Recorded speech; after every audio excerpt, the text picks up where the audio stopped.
Hey everyone, I'm Carol Thompson, and being a single working mom is a ride you won't want to miss. Every day's a whirlwind. Take this morning, it's 5:30 a.m., my alarm's blaring, and I'm out of bed in a flash, stumbling around our cozy apartment in Chicago, trying not to wake my daughter, Emma. She's 7 and full of more energy than I can handle most days.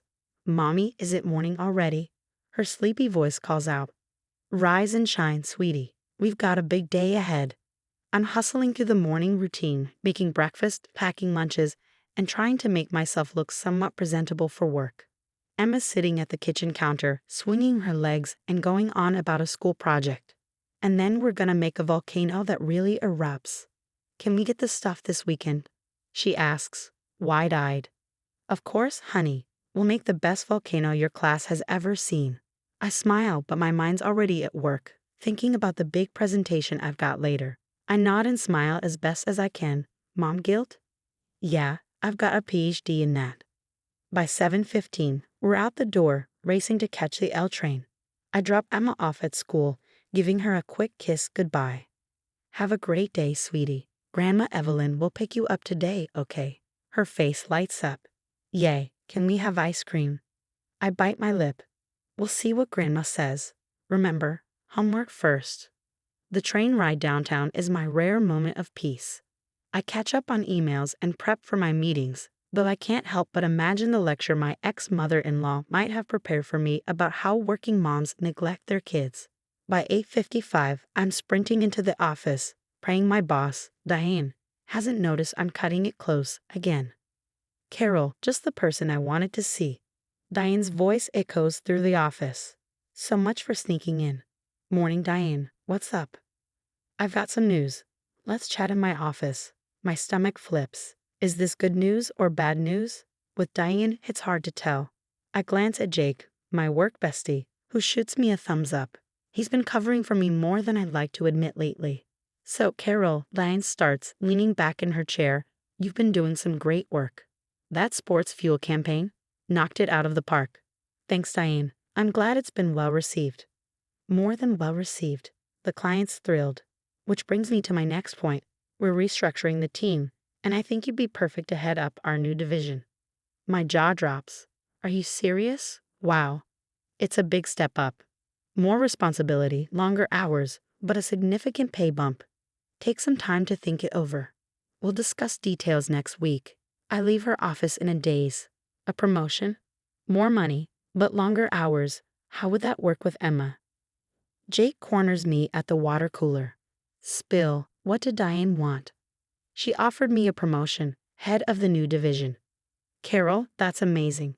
We need to celebrate. Drinks after work? I shake my head. Can't. Gotta pick up Emma from my mother-in-law's. Jake's face falls a bit. Right, single mom life. Rain check. Definitely. Later, I arrive at Evelyn's, where her face is a mask of disapproval. Carol, you're late again. Traffic was terrible. How's Emma? She's fine, no thanks to you, Evelyn says, her voice dripping with judgment. If you were home more. I cut her off. Thanks for watching her, Evelyn. Emma, honey, time to go. Emma comes bounding down the stairs, ice cream smeared across her face. Mommy, Grandma let me have 2 scoops. I force a smile. That's great, sweetie. Say thank you to Grandma. As we head to the car, my mind is racing. This promotion could change everything. A better apartment, maybe even a house, and the best schools for Emma. But would I have enough time for her? But at what cost? Little did I know, this dilemma was just the beginning of a storm about to turn my life upside down. I took a deep breath, stepped into Diane's office, and said, I'm in. Just like that, my life kicked into high gear, new title, new responsibilities, and a whole lot more stress. First order of business, finding someone to watch Emma after school. Enter Sarah, a bubbly college student with a schedule as flexible as a gymnast. So you'll pick her up at 3:30, help with homework, and start dinner?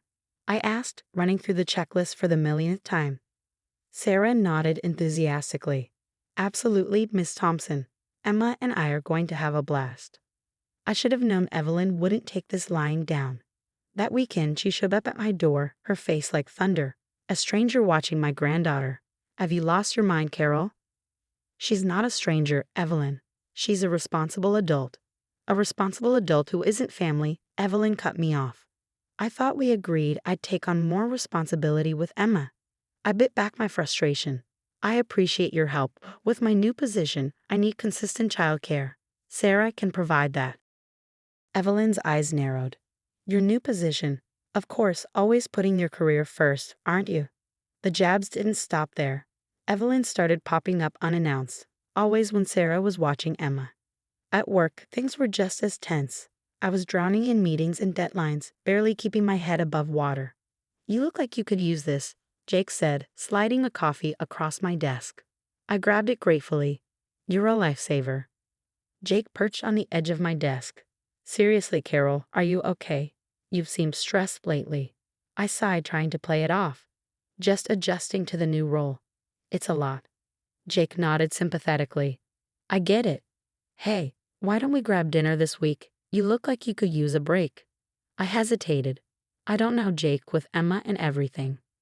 Come on, one night won't kill you. You deserve some adult conversation that doesn't revolve around marketing strategies. I laughed, feeling some tension ease from my shoulders. All right, you've twisted my arm. Little did I know, Melissa from accounting had overheard our exchange. By lunchtime, the office was buzzing with whispers about an affair between Jake and the new division head. As if I didn't have enough on my plate. Then, out of nowhere, Mark, Emma's father, decided to make an appearance. I was thinking I could take her for the weekend, he said over the phone, his voice unusually cheerful. I frowned. This is unexpected. What brought this on? Can't a father want to spend time with his daughter? Against my better judgment, I agreed. When Emma came back, she was bubbling with excitement. Daddy took me to the zoo, and Grandma made cookies, and we had a tea party. My heart sank as she rattled on about her perfect weekend with Mark and Evelyn. I tried to squash the jealousy rising in my chest. That sounds wonderful, sweetie. I'm glad you had fun. The final straw came on a Tuesday afternoon. I was in the middle of a presentation when my phone buzzed. It was Emma's school. Miss Thompson, we had a situation. Your mother-in-law tried to pick up Emma without authorization. My blood ran cold. Is Emma okay? She's fine but upset. Mrs. Winters insisted you were stuck at work and couldn't be reached.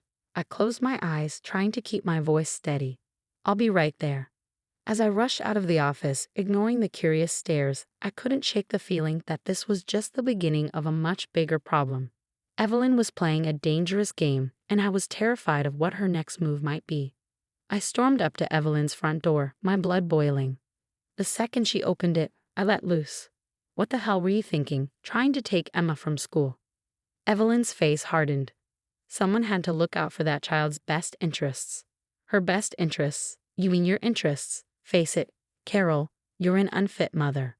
Always at work, leaving Emma with strangers. It's time someone stepped in. I felt like I'd been slapped. What? What are you talking about?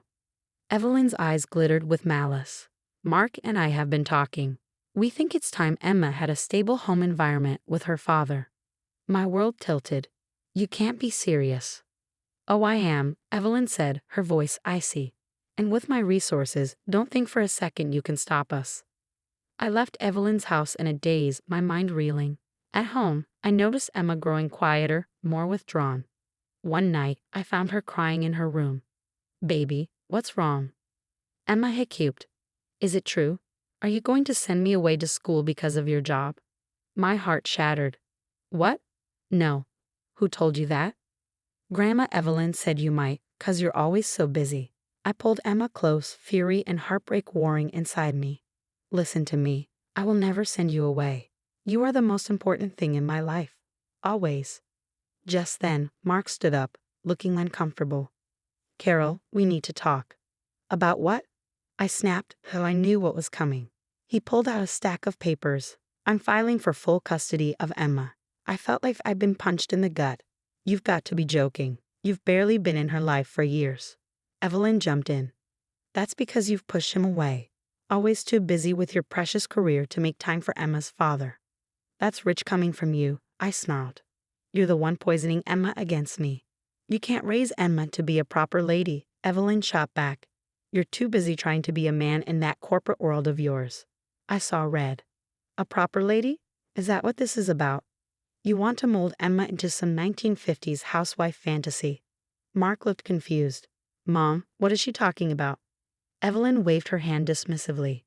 Oh, please, she's filling your head with nonsense. We're doing what's best for Emma. I took a deep breath, my hand inching towards my phone in my pocket, making sure the recording app was still running. No, Evelyn. You're doing what's best for you. You've always hated that I work, that I'm independent. This isn't about Emma at all, is it? It's about control. Evelyn's mask slipped for a moment, her eyes flashing with anger. You ungrateful little. I'm trying to save my granddaughter from turning out like you. Mark's eyes widened. Mom, what are you saying? As they left, with Evelyn shooting daggers at me, I sank onto the couch. My hands were shaking. But for the first time in months, I felt a glimmer of hope. The gang had changed, and now I had the upper hand. The next day, I met Mark at a little cafe where we used to have our first dates. I slid my phone across the table. You need to hear this. As the recording played, Mark's face shifted through a rainbow of emotions. Shock, anger, disbelief. When it ended, he looked at me with new eyes. Carol, I had no idea. Mom told me you were neglectful, an unfit mother. Yeah, I got that memo. Mark ran a hand through his hair. God, I've been an idiot. I'm so sorry. It's not just me you need to apologize to, I said, thinking of Emma. He nodded, looking ashamed. You're right. I want to make this right. Weekend visits. No more using Emma as a pawn. For the first time in years, I felt like Mark and I were on the same team. Now came the hard part, dealing with Evelyn. I invited her over, my heart pounding as I laid down the law. You can see Emma, but only under supervised visits. No more undermining my parenting, no more manipulation. If you can't respect these boundaries, you won't see her at all. Evelyn's face turned an impressive shade of purple. You can't do this. I'm her grandmother. Watch me, I said, surprised by my own calm. Work became a joy again. My team launched a hugely successful campaign, and I felt on top of the world. At home, as I tucked Emma in that night, I couldn't help but reflect on how far we'd come. Mommy, Emma said sleepily, I'm glad you're my mom. That's the end of my story, everyone. Now I have a question for you. Do you think it's possible to be both a successful career woman and a good mother? Or are we always sacrificing one for the other? Share your thoughts in the comments below. Your experiences and opinions matter and might help someone else who's struggling with this balance. If you enjoyed this story and want to hear more like it, don't forget to hit that like button and subscribe to the channel. Your support means the world to me and helps me continue sharing these real-life experiences. Thanks for listening.